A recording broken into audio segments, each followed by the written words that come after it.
Good evening. Welcome to the April 4th, 2016 meeting of the Guilford Parks and Recreation Commission. I welcome you in the audience, and I welcome the viewing audience who will probably be watching this in a day or two. But this is a horrible, horrible evening. I learned once that April is the cruelest month. And I was told that it was T.S. Eliot who said that, but yet one of my sons told me once it was actually Homer Simpson who said that. So I don't know. But we just so you know, we do not have a quorum. We have 4 commissioners here, 5 constitute a quorum. So and as such, we can't take any formal actions or take any votes. But we are pleased that there are 2 individuals who will be here making presentations. And sir, are you going to make a present? Oh, okay. Well, you're the father of the, okay. And I know there are 2 folks from the Lake Quanapug area, and as far as the public forum is concerned, if you want to make a comment, want to say anything, this would be the time to do it. And you don't have to, but if you'd like to. Actually, the only comment that I have is that, we're hoping a lot of people will be going up to the... Before you do that, just tell us your name and address. Oh, sorry. You want to do it on camera, too? If you'd like to sit there. I'm going to fix my view then. In fact, you spoke to us before. You had an extended metaphor, as a matter of fact. I did. You're right. You did. I appreciate that too. Hi, my name is Nancy Chase, and I live at 518 Lake Drive. And the only thing that we have, well, we came just to hear if there was any more news on what will be happening in the spring and summer for the lake. But there is a big, I can't remember what it's called, the Connecticut Lake Federation happening in Goshen, April 9th.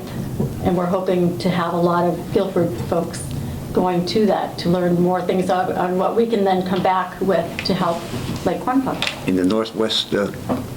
regions, okay. It's for all the lakes in Connecticut. Okay. Yep. Thank you, Nancy. You're welcome. So what I think we should do is because it's not a legal meeting, I think we will have the 2 presentations. First, we'll have the presentation by the Eagle Scout, and then we'll have a presentation from Mr. Kuhn, Bo Kuhn. Is it Kuhn or Kuhn? It's actually Hume. Oh, is it? Okay. Because as we were walking up the stairs, I thought your name was Bowie Kuhn, who was the famous baseball commissioner. player. Okay. Oh, Hume, okay. Sir, come on up. Yeah.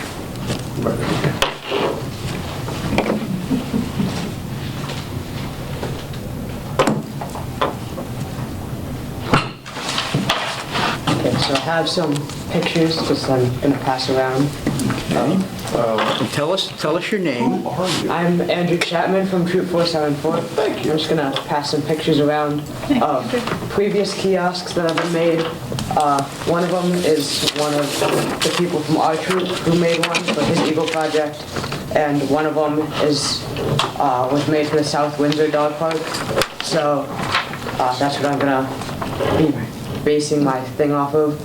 I'm going to be basing all my data for it's for the Guilford Dog Park on Nut Plains that's being built. It's going to have any information that needs to be hung up, they can hang it up into that kiosk. I'm not quite sure what the size of it yet, because we haven't officially decided on dimensions, but I'm still in contact with the Dog Park Committee on that stuff. Just so you know, they do have a set of rules. It consists of maybe 15 rules or so, just to give you a sense of the scale or the size. Because I know you'll be working very closely with them and they with you. Yeah, so the picture on the bottom is pretty much what I'm going to base everything off of. It's a bit larger than what we're probably going to need, but I don't want to give too low of a price on an estimate. So I'm just gonna pretty much say how much it will cost to build the one on the bottom. And there will be a slight deviation in price if we do need to build a smaller one, but it shouldn't be too large of a gap. So it's gonna be around maybe $450 to make. From top to bottom is, it's a bit, if we're gonna use all the highest quality materials to make it last a lifetime like I want it to, it's gonna be around that price. So right now, there's not really any funding in the dog park committee yet, so we're gonna have to fundraise. But I've been informed by Catherine Kiernan that potentially by the end of next month, when they go through the financing again, there could be room for funding in the project, and I won't have to fundraise the entire thing. Okay.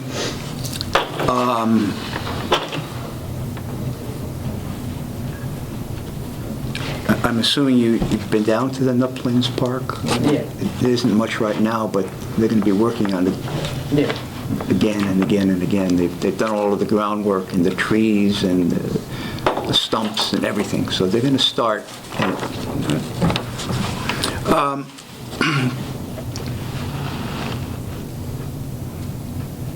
Jack, didn't at the previous month's presentation, didn't the dog park folks, didn't they have the listing of what they wanted to have on the rules? Did they submit that to us? They did, and we also submitted those proposed rules to the Board of Selectmen about 2 weeks ago, along with the proposed change in the ordinance as well. Okay. Yeah, I seem to remember some vacations that were involved with the town attorney as well being gone, so couldn't approve it, so. Right. So, okay. But along with that, though, I think it may help us all in the long run. They were adopted, both the ordinance change and also the dog park rules were adopted by the Board of Selectmen. What's going to be set in concrete, figuratively speaking, is the ordinance. The dog park rules can change from time to time, depending on the experience of the folks at the dog park and the needs that arise in a dog park. And I think we're pretty clear in expressing that if there's going to be a change from time to time in some of those rules of the dog park, then it doesn't require a change in the ordinance. Okay. And just so you know, at that meeting, on behalf of the Parks and Rec Commission was Rick Maynard, Sue Robbins, myself, and I know I'm forgetting somebody. Then members from the dog park, Joanne Basile and Catherine Kiernan. Right, the two founders of the Guilford Dog Park, Joanne Basile and you mentioned Catherine Kiernan Morganski. So, Mr. Chapman, I think what we need from you, I think you gave us. You gave us what your estimate is for the dog park Kiosk. and also its patterns on the Guilford Fairgrounds kiosk. Yep. What do you need from us in terms of the Boy Scouts? You need to report back to them? I need to first get approval from the council that, from you guys, that I can have a project that's overseen by someone like Rick Maynard, and then I can bring it to our troop, and then that can get approved to actually start building the kiosk. Mm-hmm. And then that's when the process begins Okay. to actually build it. Okay. Can I ask Jack, do you have a date of when you wanted to get it done or need to get it done by? I don't have a date that I need to get it done by, but I want to get it done by the end of summer at the latest. So even at early summer, I can work hard and get it done by then. Mm-hmm. You're not going to be 18 by the end of December. Oh, no. Okay. Yeah, I was just going to ask that question, too. Yeah, because you're up against a hard deadline on that one. That's the hard deadline. Yeah, it is. So So we'll just, he has to come back and ask again? Yeah, I think you have to. Okay. Yep. Is there Unfortunately, anything more you want in a subsequent presentation that you can prepare? I think we pretty much have, what we need. But what we don't have is the authority to vote on it. That's the only obstacle. And we also have an understanding that Andrew is going to be working with the dog park committee as well to coordinate, what's going to be on the sign, where it's going to be, and things like that. So, our apologies, my apologies. Well, he could Does he start need- working on the. Does he need to come back, or can we just vote on it next? I'm thinking that he should be able to vote on, we should be able to vote on it next meeting. Meeting with the information and the pictures he's given us? Correct. I mean, I don't see the reason why he should not be able to move forward with this work. Right. It's just that he'll be a little farther along in his project that he brings back to us at the next time. Well, we'll have to vote on it at the next meeting, but I think he said before he can start, he's got to get the approval from the Parks and Recreation Commission. And that, Well, the planning can go on. The planning. He can't put any shovels in the ground kind of thing until everything's, the i's are dotted and the t's are crossed. okay. So why don't you continue with your planning? Okay.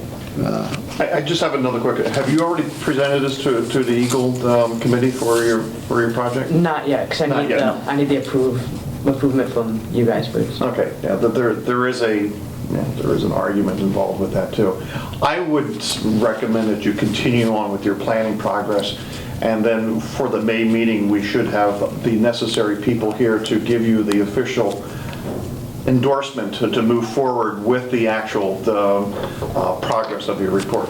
Of your project, but there's no reason that you should stop and wait until then Right. Yeah. for you to get started. You can get started. Yeah. That's essentially what you're going to say. You still have to plan out materials and things like that. It's been there, done that. Does that make sense? Yep. And I can add, I believe he's the third in his family doing an Eagle project with us. Yes. So the Chapman family's been really doing a lot. Nice. The bocce courts, right? One of the Yeah, bocce courts, and then a boat rack. a bull rack, and now their whole family. You got any more? You want to adopt? And we're trying to encourage Girl Scouts too, as well. So if you have any daughters at home too. Court and Michael Chapman have done very good projects out of town, so it is nice to see that the legacy continues. I think it'd be fair to say that one way or the other, the funding will be there. Okay. Unless you want to build a big Trump Towers or something. You did a great job, thank you for Yes. coming. Thank you so much. It's probably We also, appreciate your hard work. probably a lesson in civics too. Thank you. The first Monday in May. Wait, I thought did we say he has to come back or he doesn't have to come back? Well, We have to vote on We it. have to give them approval. Right. we have to. But does he have to come back if we've got all the information? And then we can just say that we Yeah, accepted we can have it? that. Right? It's up to you. If you want to come, you Unless you wanna can, you're come. welcome, if not, it's not required. Okay, that'd be great. It's part of the project. That'd be great. Thank you. Thank you. Nice job.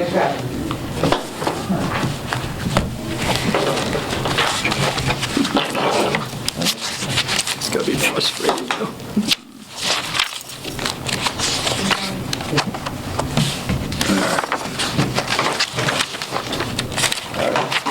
Are we actually following the true agenda, or was this? No, we're, Are we if I just? can find my agenda. Here, Okay. here's one layer. What we've, John, what we're doing is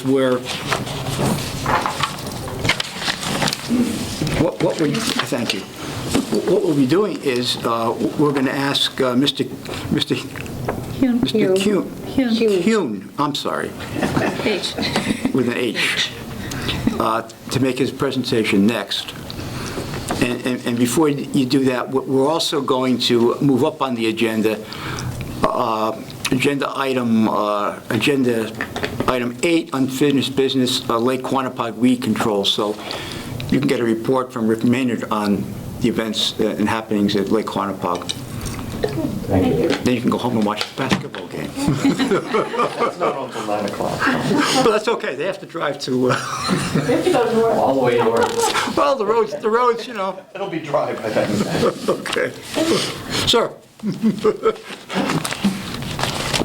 Rick, could you make the introductions? Okay, well, Bo Hune is part of the Day Group, Governmental Assets for Youth, and has done a lot over the years for kids organizations in town, and a real advocate for kids. And he has a project that he wants to talk about, I guess, presentation on a coalition he's beginning to form. Yeah, this actually probably good timing, because I don't think there's any need really for a formal vote or formal action. It was something that is likely to be very, very important to Connecticut's kids that's going to be coming through the legislature next year. Sean Scanlon, our state rep, has said that clearly legalization of marijuana for just general use is going to be a very real issue up at the legislature next year. I've been working on the question of teens and drugs and alcohol and addiction for about the last 10 years. And we have a pretty active effort in Guilford dealing with this issue. From what I understand, the Guilford Coalition is probably the most active one in the state. And frankly, if marijuana is legalized, our effort is just dead in the water. It's something that has been done in, I think, 4 different states. It's been considered in a bunch of others. And in Colorado, the particular stuff I've given you, they have seen a very dramatic use of marijuana by kids, even though the legislation approving it makes it illegal for kids to use. They've still seen like a doubling that's taken place. Colorado is now the #1 state in the country in the percentage of teens using marijuana. It's something that many people think is pretty harmless and even funny, but in fact, and I didn't know this until about the past year, there's been quite a bit of neuroscience research on the impact of heavy marijuana use on the developing brain. And there really are quite significant adverse impacts for kids who use marijuana on a regular basis. If they hold off till they're 25, they'll be fine. You know, it's the whole name of the game is hold it off, wait. But I figured that this was something that Parks and Rec would be concerned about. It's going to have an impact on your kids, and that as this goes forward, hopefully we're going to get a bunch of statewide organizations involved in the question and involved in fighting the legislative battle. We hope to get churches. We hope to get scouts. We hope to get groups like the police and the selectmen and boards of ed and teachers and school nurses, you know, that you get a bunch of groups like that working in Hartford. I believe that this doesn't have to happen here in the state.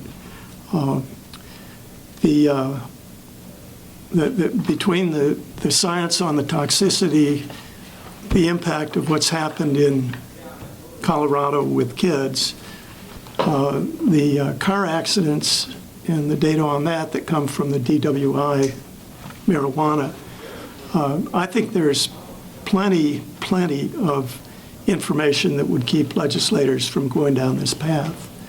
The one big problem is going to be tax revenue. The legislators are very, very, very hard up for tax money. But in Colorado, the effect has been, I think it was $120 million that they've pulled in this past year from the marijuana taxes. And there's a lot of direct and indirect costs that the state has incurred in terms of licensing and oversight and law enforcement, Medicaid costs for people who end up in the hospital after a car wreck. And it really turns out that at the end of the day, they don't have comprehensive data one way or the other, but this is not a huge tax windfall. So I don't think that will drive it on through. I would hope that as this goes forward, talk to the selectmen, see what Joe Mazza thinks and what other groups think, that Guilford agencies would talk to their statewide organization and see if that statewide group will come into play if this is on the table in Hartford and point out the potential impact to kids. So wanted you all just to know that may be going on and that I may be calling Rick and saying, Rick, can you take me to Hartford to talk to someone in the statewide organization? But I do think that this is very important to the kids here, and I'm willing to put time and effort into it. I think you have to help me out a bit on the terms when you say the legalization of marijuana. Am I speaking loud enough? There's legalization, and then there's decriminalization to a certain degree. Right. Yes. Where offenses would no longer be a felony, but they would be a misdemeanor or something else. Right. And then there's also as you know, the medical use for marijuana, and purely for medicinal purposes or for folks who have just tragic illnesses or diseases. Right. More palliative or pain relieving. And then there's what you had mentioned primarily as some legislators trying to make marijuana available without penalty so that they could raise revenues. Particularly, I'd say New Haven and perhaps Hartford. I know two New Haven legislators had proposed that legislation during this session of the General Assembly. Right. And I don't believe it's going anywhere. Right. In this session of the General Assembly. Right, yeah. But as you said, they'll be back again next year. Yeah.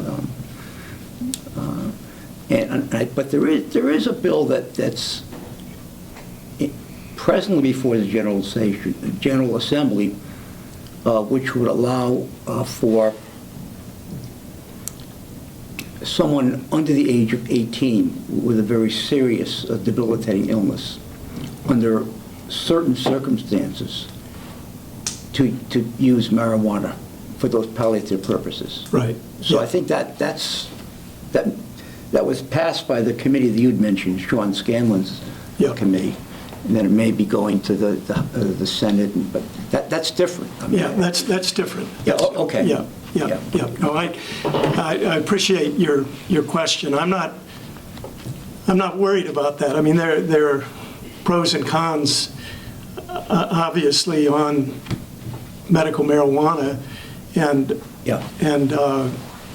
I'm fine with that. Decriminalization, I'm fine with that. Okay. It's the full-blown legalization, just selling it at stores and having stores where it's being done. I guess And actually, I'd be okay with that if it wasn't for what's happening to kids in Colorado. You know, and you read, I have a 192-page report, and you read what's happened in the schools, and it's just, I mean, it's a shame. It's just awful. So, Well, I know we're- currently I remember when my kids were in school, there was a program called DARE. Yes. Run by the Guilford PD. Right. That's supposed to do direct one-on-one meetings with children with regard to drug use. Is this something that you want to supplement DARE as the Guilford PD, saying that this would be a viable option, since the DARE message may not be getting through? How do you feel about that? well, I think that, personally, I heard from my grandchildren that they really liked the DARE classes and that it was good to get the information, and having it come from a policeman just made it, you know, I guess the guy was a really good guy and a good teacher. But the day effort, our group, our coalition, has been working on many different educational programs for kids and parents and others in the community. We'd love to see more being done to educate kids about the science. They just really don't think that marijuana is dangerous. In kids, and I think the big and parents Yes. that Yeah. may be in denial and need to know what's Right. going on Yeah. in town. But if the law gets changed to make marijuana use completely legal, and there'll be stores all over the state selling it, the message to kids that comes from that is it's harmless. They wouldn't do this if it wasn't safe, you know? And kids are telling us that in the high school, that if legalization goes through, I mean, it's already that kind of message is out there, just with what's happened in Colorado and Washington State. With that, how do you get around, and I'm sure you can, because you've given it a lot of thought and a lot of study, how do you get around the fact that alcohol is legal? How do you get around the fact that cigarettes are legal as well? But they are, until the kid Right. is 18. But Jack, they are legal. I mean, that's the law. I mean, but marijuana isn't, alcohol is. I mean, you can't split the hairs with regard to that. It is just the way the laws are set up. We used to not have legalized liquor. Prohibition didn't work. Yeah, that didn't work though. But with cigarettes, I mean, it's a really good thought. I mean, it's something that, again, just occurred to me like maybe a month ago. With cigarettes, we've had this massive campaign, public campaign, that smoking's bad for you. And that's had an impact on the kids. Most kids don't smoke and don't think it's a good idea. And they actually think marijuana is much safer than cigarettes, because for marijuana, we've relied on the fact that it's illegal means kids won't do it. So So it's education. whether if it's legalized, problem gets worse, but we also, even right now, need to be teaching kids about the science. One of the things that you need to piggyback with your request on this is that I have read also that crime rate has increased significantly in Denver. Yeah. The homeless rate has significantly increased in Denver and the other major metropolitan cities. Yeah. So if you want to make this have more teeth, Yeah. you need to carry that information with you as well. Yeah. Because No, I- otherwise, this will just fall on deaf ears, sort of along the lines of what Jack was saying. Well, this is legal, this isn't. So No, I wanted to keep this short and get us out of here because I knew it was an ice storm day, but there's a lot of stuff out there that's pretty powerful. There's also an article in the Hartford Courant, I might have given it to you a couple of weeks ago, that the incidence of emergency room visits has increased drastically because of marijuana use in Yeah. Colorado. Yeah. I might be dancing around a word that I'm not supposed to use, but I'm going to use it anyway.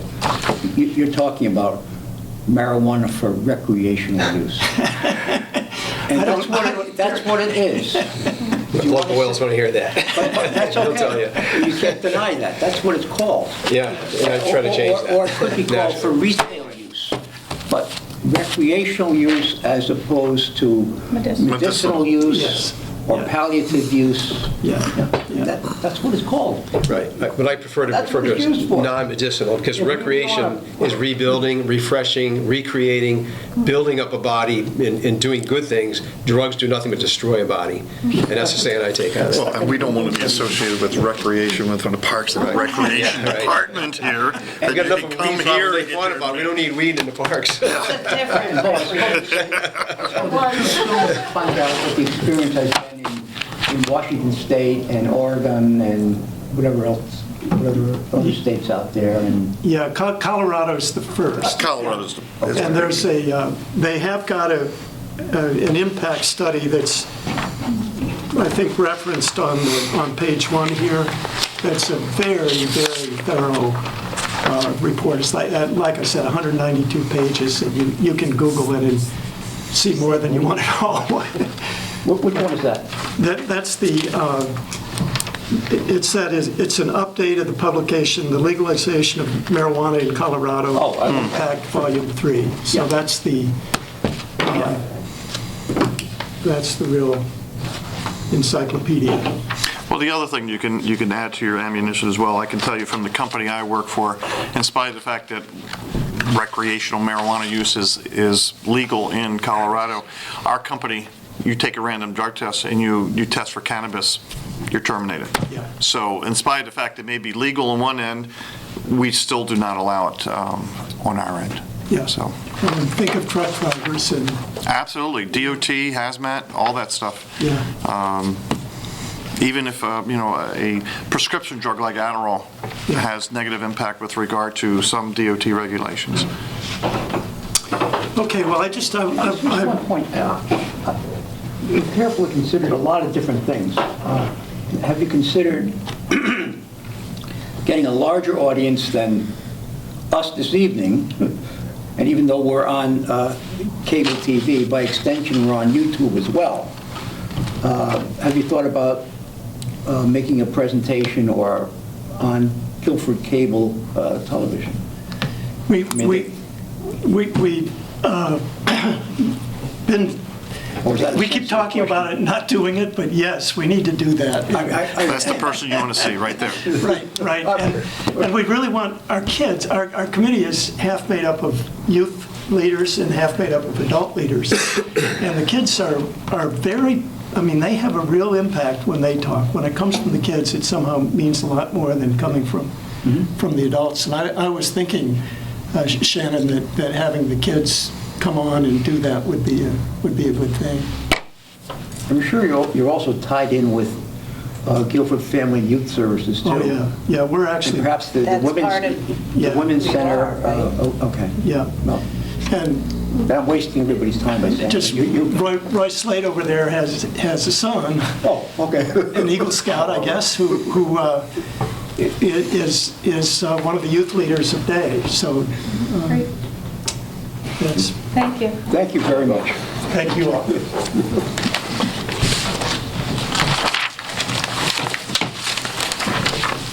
Okay, what's next? So why don't we, Lake Quantico? yeah, go to agenda item 8. C. Rick, this would be C, Lake Quantapug Weed Control. So where we are to date is, which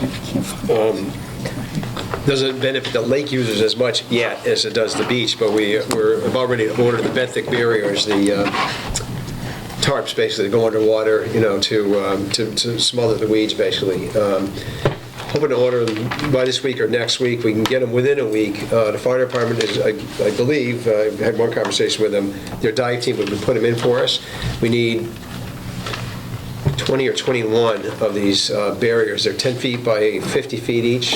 We have about 190, 200-foot area we need to cover, the width of the Which beach. one do they go lengthwise? They go lengthwise, yeah, from the beach Parallel out, to sort the of. beach or perpendicular? Perpendicular. Right, because it's 190, say 200 feet, then we need 20 of them because they're 10 feet each. And they have to overlap a little bit.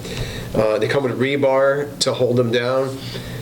We've talked with the manufacturer, and Greg Bugby from the Connecticut Agricultural Experimental Station has sent a notice out to a lot of different other states who have these, and kind of looking for guidance about how long you put them in. And some leave them in all season, but the recommendation, you leave them in for 4 to 6 weeks and you take them out. Part of the problem is with the rebar. I'd be a little nervous probably of swimming in there because they stub their toes on, even though the rebar isn't really much thick, maybe a little thicker than this. It's 3/8 of an inch. So, and then maybe it wouldn't be too bad because it would sink into the sort of the mud there anyway. Is it any worse than shells? Well, down in there, yeah. True, but it's recommended you leave them in 4 to 6 weeks anyway and take them out. They smother the weeds enough that we're told they don't come back. And I spoke with the manufacturer, and I said, well, this is a Eurasian milfoil we have. And he said, that's what they're actually designed for, to smother those. And so that's, they said they're effective. They recommend not leave them in. The other problem is leave them in over time. You get silt build up on them, and then it'd be harder to take them out later on because they get covered with the mud and whatever. Would they rip if they had silt on them? Yeah, they might. They're 7 mil, so not real thick plastic, but it's like 7 mil. Okay. But anyway, we're about ready to order them. We could have them, before the end of April. We'd like to put them in the end of April, take them out probably right before Memorial Day.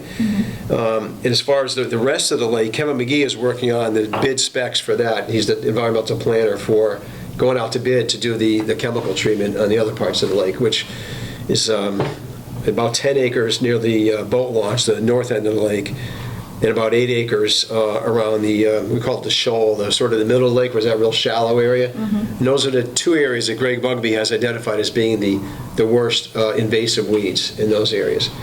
And I've recommended to other property owners, if this benthic barrier works well, maybe let us be the guinea pig, try it out. If we'll see how it works. You could try it off your own properties, and they're relatively inexpensive for 10 foot by 50 foot. I don't have the exact number in my head. It's around $300, maybe $350. And if you got 2 of them for $700, you can take care of a pretty good, 20 by 100 foot area, pretty good sized I area. think we have to go through the permit process, though, to do that privately. Yeah, we'll have to find out, because we don't need, I was told, we don't need Inland Wetlands Commission approval for this. Reggie Reed, who's the Wetlands Enforcement Officer, I met with her today, and I believe she has in her authority to approve this, because there's no chemicals or anything. We'll see. I mean, I've been told we probably don't need to have, go to the whole Wetlands Commission for it, although we certainly she'll make them aware of it. So, I mean, I don't know from a state perspective if you need a permit for that. I'm not sure how that works. And I don't know if you'd be able to somehow ride on our permit, but our permit is kind of specific, says the beach, and then whatever the chemicals are going to be, the state has given permission for whatever those chemicals are. I don't remember off the top of my head what they are for those areas. But anyway, the goal is to get this going this year in June, July. And we've been told the chemical treatment is pretty effective for a couple of years, but you got to come back and do it again. It's not long lasting. So I think Joe Moss had recommended we put in our budget each year. I was going to say, we got to put it in the budget and Yeah. plan on it. Right. Are those those mats reusable? Can Yeah. they be reused? Yeah, they should last So 5 to 10 years. If the residents were to invest in them for themselves and were Right. able to use them, then they could use them every year. Right. Yeah. And when we're buying them, it's without the rebar. The rebar would cost a lot more through the company. We can get them ourselves, less expensive at a local place here. Right. And they're sleeved. They're sort of 10 feet. Let's say if this was a piece of it is 10 by 50, the rebar goes across every 10 feet this way, and it holds it down. And then you put the rebar in before you put the mat in, so it'll settle down on top of the weeds or to the bottom there, and then you just pull it out after the 4 to 6 weeks. Is it just the weight of the rebar that holds the mat down, or do you have to have an anchor? No, just the weight. Just the weight? Yeah. Okay. Would it be possible for some representatives from the Quanapug group to be there the day that you do it? Sure. So they could see and get an idea of how you actually install it, so that Yeah, it's a good you idea. all could go back maybe, if people did want to buy them themselves, that they'd have a reference of installation. Right. Maybe just watch, Rick and Yeah. Jennifer do it.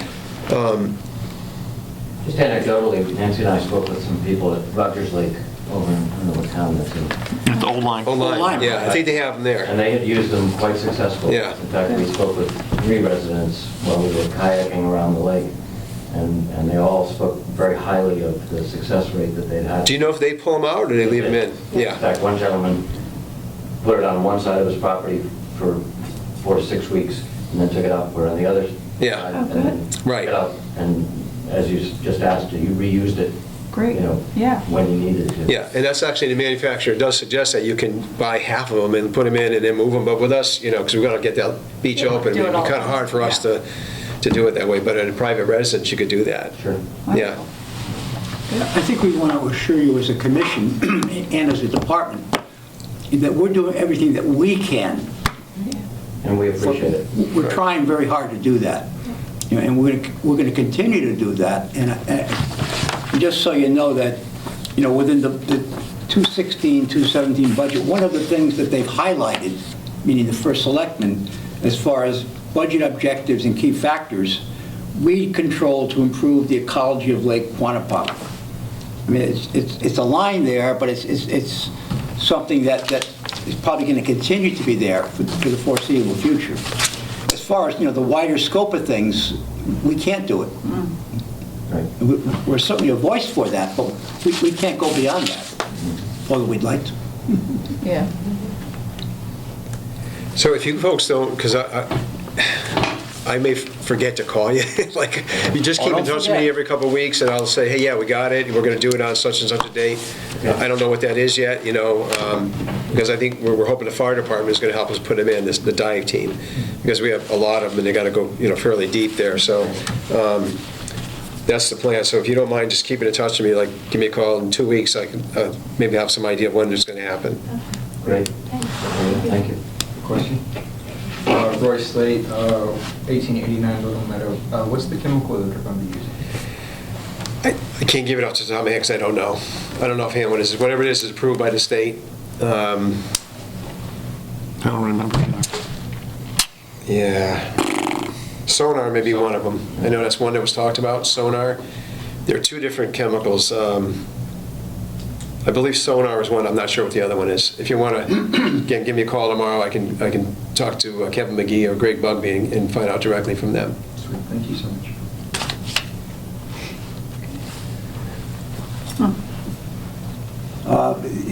It's not my intention to go through the entire agenda, and given the weather and given the circumstances tonight. But if there's anything anyone would like to, any discussion on, you know, just say so. What's the status of the weight room? Okay? That was my Can I question. take the words right out You of took your my mouth? question away Here from me. it is.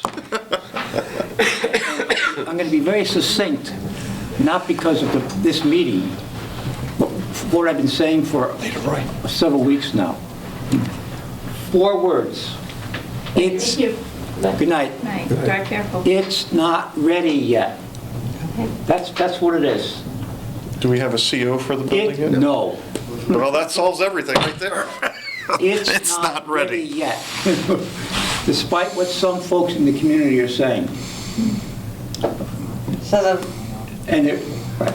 No CO, no entry. One of whom I want That's to it. speak to about a comment, but I haven't had the chance yet. It's not ready yet. And just one other factor is that our supervisor of recreation is trying to develop a program that could be used there. And I can't think of the name of it. Gymnastics for little kids or something. You know, Strength training and conditioning. there you go, Yeah, for the summer. for the summer. Yeah. And there won't be any air conditioning there for the summer.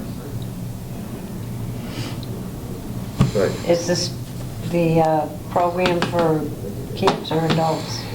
I think it's grades 6 through 12, I think, 6 into high school. It's one that's similar to what Tom Unger used to run with us Okay. years ago. And Yeah. it's Okay. the new The football football coach? coach, Mike Engel, I think. Eagle. Eagle, yeah. He did get back in touch with Ellen. They got something set up. Okay, great, So he would be the instructor? Yeah. great. Okay. assume we have the CO. But you're right, Jack, we don't. Certificate of occupancy, Yeah. just like houses. And the fire department is the one who, is the department who grants that. I, Move to adjourn? yes, I'll second that. All right. 7:22, Well, all in favor? all in favor? Unanimous. We can't vote. Right.